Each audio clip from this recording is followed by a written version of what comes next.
Hello guys, नमस्कार। हम आपको बताने जा रहे हैं कक्षा 12वीं इतिहास अक्टूबर के असाइनमेंट के बारे में।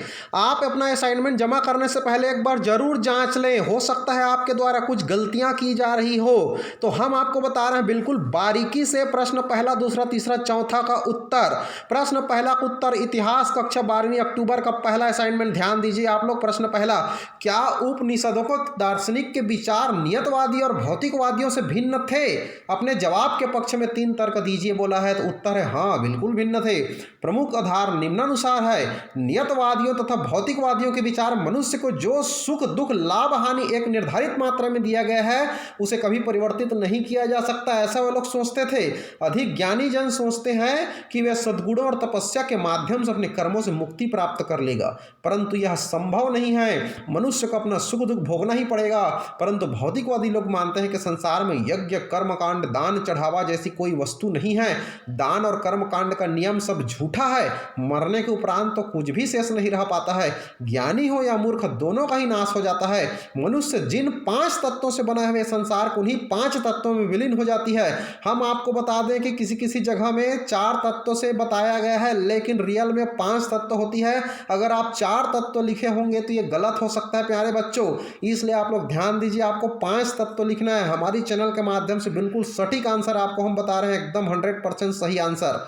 तो वे उन्हीं 5 तत्वों में विलीन हो जाती है। उपनिषदों के दार्शनिक विचार, इनके अनुसार मानव जीवन का लक्ष्य मोक्ष प्राप्त करना है, अर्थात मनुष्य में आत्मा होती है जो मृत्यु के बाद भटकती रहती है। बुरी आत्माओं को कष्ट मिलता है, अतः आत्मा को परमात्मा से मिलना बहुत जरूरी है।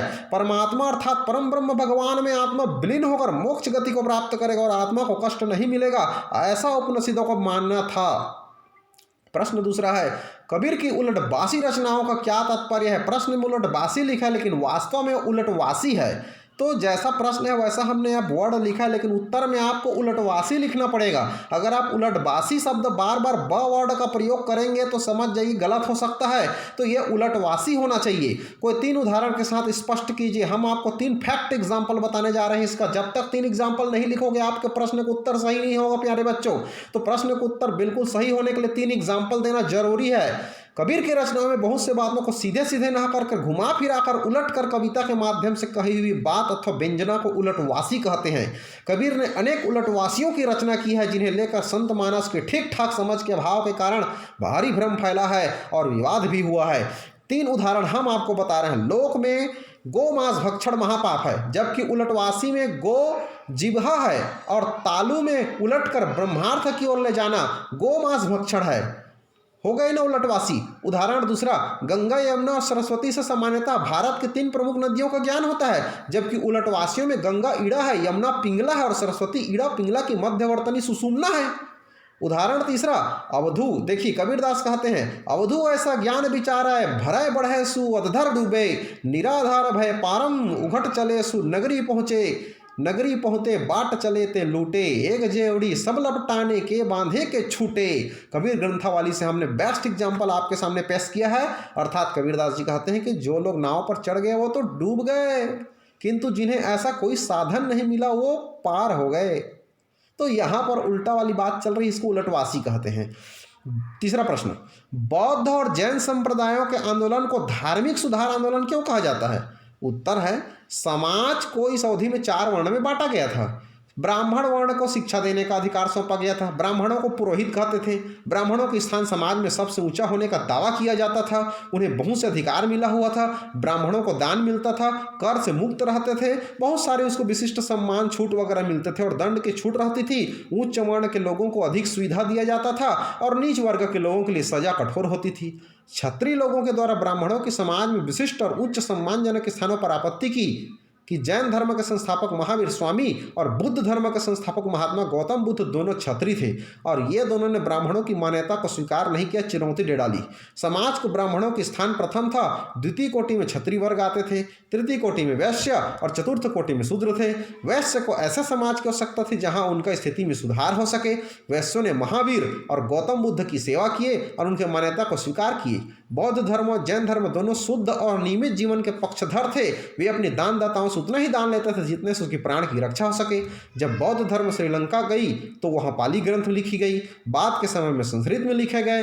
बौद्ध धर्म पूर्वी एशिया में फैला तो विदेशी तीर्थयात्री बौद्ध ग्रंथों की खोज में चीन से भारत आए और पुस्तकों को अपने देश लेकर के गए। प्रश्न चौथा, ए का उत्तर। भारत के मानचित्र पर 3 सूफी स्थल और 3 वे स्थल जो विष्णु, शिव और देवी मंदिरों से संबंधित उन्हें चिन्हित और उनके महत्व को भी लिखिए। सूफी स्थल, शेख निजामुद्दीन औलिया। दिल्ली में बड़ी संख्या में श्रद्धालु आकर चिश्ती हजरत निजामुद्दीन औलिया की दरगाह में अपना श्रद्धा चादर अर्पित करते हैं। दूसरा है मोइनुद्दीन चिश्ती। ख्वाजा मोइनुद्दीन चिश्ती अजमेर शहर राजस्थान में उसकी दरगाह है। यहाँ पर भी श्रद्धालुगण भारी संख्या में आकर श्रद्धा चादर अर्पित करते हैं। तीसरा, हजरत गाजी सईद मसूद। इनकी दरगाह में मुसलमान और हिंदू दोनों के लिए एक जगह है, एक फिरोज शाह तुगलक द्वारा बनाया गया है। विष्णु, शिव, देवी मंदिर के बारे में बताते हैं। पहला, तिरुपति।